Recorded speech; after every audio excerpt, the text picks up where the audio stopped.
2021 বৰ্ষত প্ৰাদেশিকৃত টিউটৰ শিক্ষক সংস্থাৰ সৈতে ৰাজ্যৰ শিক্ষামন্ত্ৰী ডাক্তাৰ ৰণোজ পেগুৰ বৈঠক।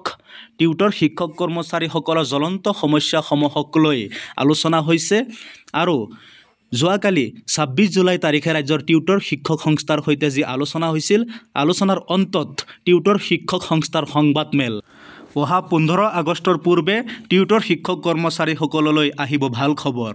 ৰাজ্যৰ শিক্ষামন্ত্ৰীগৰাকীৰ মন্তব্য যে আইনমতে টিউটৰ শিক্ষক কৰ্মচাৰীসকলৰ সমস্যা সমাধান কৰা হ'ব।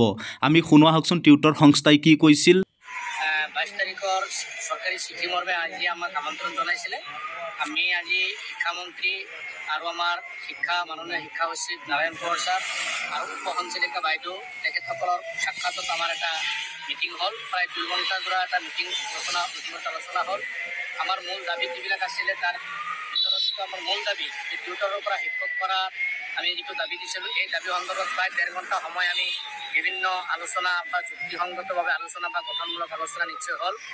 আৰু এই 1 নম্বৰ যিটো দাবী টিউটৰৰ পৰা শিক্ষকৰ মৰ্যাদা প্ৰদান কৰা, এই বিষয়টো তেখেতে যদিও পোনপটীয়া সিদ্ধান্ত দিব নোৱাৰিলে, তথাপিও এই বিষয়টো মুখ্যমন্ত্ৰীৰ দৃষ্টিগোচৰ তথা আমাৰ কেন্দ্ৰীয় যিহেতু আইনী অলপ বাধা আছে, সেইকাৰণে মুখ্যমন্ত্ৰী আৰু কেন্দ্ৰীয় শিক্ষামন্ত্ৰী ধৰ্মেন্দ্ৰ প্ৰধান ছাৰৰ দৃষ্টিগোচৰ কৰা বিষয়টো অতি সোনকালে নিষ্পত্তি কৰাৰ এটা আশ্বাস তেখেতে দিছে।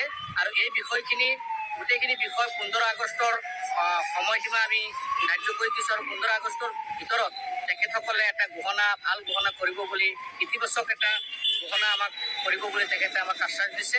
তাৰ সমান্তৰালভাৱে আমাৰ দৰমহা বৃদ্ধিৰ ক্ষেত্ৰত আৰু যিসকল টিউটৰ শিক্ষক আমাৰ পৰা ৰিটায়াৰ্ড হৈছে তেখেতসকলকো এটা ফাইনেন্সিয়েল এছিষ্টেণ্ট 5 লাখ টকাৰ দিয়াৰ চিন্তা তেখেতসকলে কৰি আছে।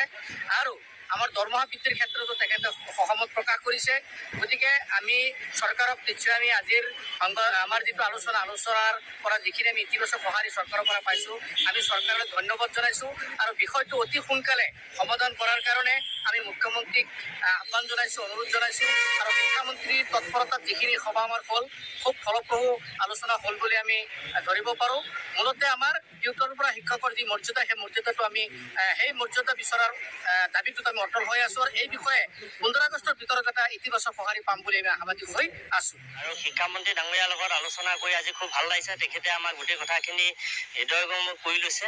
কিন্তু তেখেতে আমাক কথাখিনি গোটেইখিনি বুজ লৈ পেলাই তেখেত বিভাগৰ লগত আলোচনা কৰি লগতে আপোনাৰ মুখ্যমন্ত্ৰী ডাঙৰীয়াৰ লগতো আলোচনা কৰি এটা ভাল সিদ্ধান্ত লৈ পেলাই 15 আগষ্টৰ ভিতৰত আমাৰ সমস্যাখিনিৰ ক্ষেত্ৰত কি ফল, সেই ফলটো তেখেতে প্ৰকাশ কৰিম বুলি আজি আমাক কৈছে। আমি আশা কৰিম শিক্ষামন্ত্ৰী ডাঙৰীয়াই এই ক্ষেত্ৰত আমাক সহায় কৰি 15 তাৰিখে আমাৰ এটা ভাল ৰিজাল্ট ওলাব আৰু আমি সেইটোৱে আশা কৰিছোঁ। আমাৰ প্ৰথম দাবী আছিলে যে আমাৰ টিউটৰৰ পৰা টিচাৰ কৰিব লাগে, সেইটোৱে আমাৰ মূল দাবী আছিল। তাৰ লগতো আনুষংগিক আৰু কিছু দাবী আছিল। সেই দাবী গোটেইখিনি কথা ডিছকাছ